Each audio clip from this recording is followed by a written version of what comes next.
ಇಷ್ಟು ವಿದ್ಯಾರ್ಥಿ ಸಮುದಾಯ ಇವತ್ತಿನ ದಿವಸ ಏನು ಅಷ್ಟು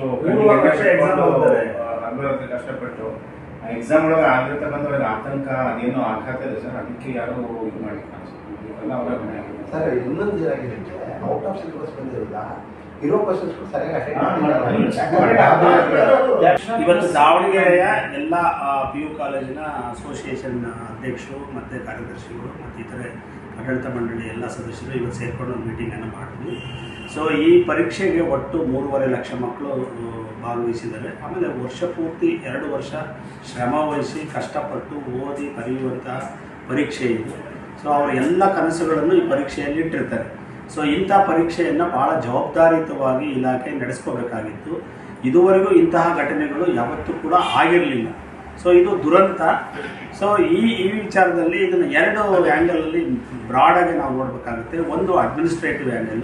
ಆ ಅಡ್ಮಿನಿಸ್ಟ್ರೇಟಿವ್ ಆ್ಯಂಗಲಲ್ಲಿ ಏನು ಅಂದರೆ ಅದಕ್ಕೆ ಕಾರಣರು ಯಾರಾಗಿರ್ತಾರೋ ಇನ್ಕ್ಲೂಡಿಂಗ್ ಡೈರೆಕ್ಟರ್ ಮತ್ತು ಇತರೆ ಅಧಿಕಾರಿಗಳು, ಅವ್ರಿಗೆ ಸರಿಯಾದಂತಹ ಕ್ರಮವನ್ನು ಸರ್ಕಾರ ತಕ್ಷಣವೇ ತಗೋಬೇಕು. ಯಾಕಂದರೆ ಇಡೀ ಮಕ್ಕಳ ಸಮೂಹಕ್ಕೆ ಆದಂಥ ದೊಡ್ಡ ಆಘಾತ ಇದು. ಆಮೇಲೆ ಎರಡನೇದಾಗಿ ಆ ಕ್ವಶನ್ ಪೇಪರನ್ನು ಪ್ರಿಪೇರ್ ಮಾಡುವಂತಹ ಒಂದು ಟೀಮ್ ಏನಿದೆಯೋ ಆ ಟೀಮ್ಗೂ ಕೂಡ ಆ ಒಂದು ಇದು ಏನು ಕ್ರಮ ಜರುಗಿಸೋದು ಅಪ್ಲೈ ಆಗಬೇಕು. ಇನ್ನು ಮೂರನೇ ವಿಷಯ ಏನು ಅಂತಂದರೆ ಇದನ್ನು ಹೇಗೆ ನಾವು ಬಗೆಹರಿಸ್ಬೇಕು ಪರಿಹಾರ ಅಂತಂದರೆ ಇಲ್ಲಿ ನಿರ್ಧಾರ ಆಗಿದ್ದು ಒಕ್ಕರಿನ ನಿರ್ಧಾರ. ಸೊ ಇದು ಸುಮಾರು 43-44 ಮಾರ್ಕ್ಸ್ಗೆ ವ್ಯತ್ಯಾಸ ಆಗಿರೋದ್ರಿಂದ ಇದಕ್ಕೆ ಎಕ್ಸಾಮೇ ಫೈನಲ್ ಅಂತೇಳಿ ಹೇಳ್ತಾ ಇದ್ದಾರೆ.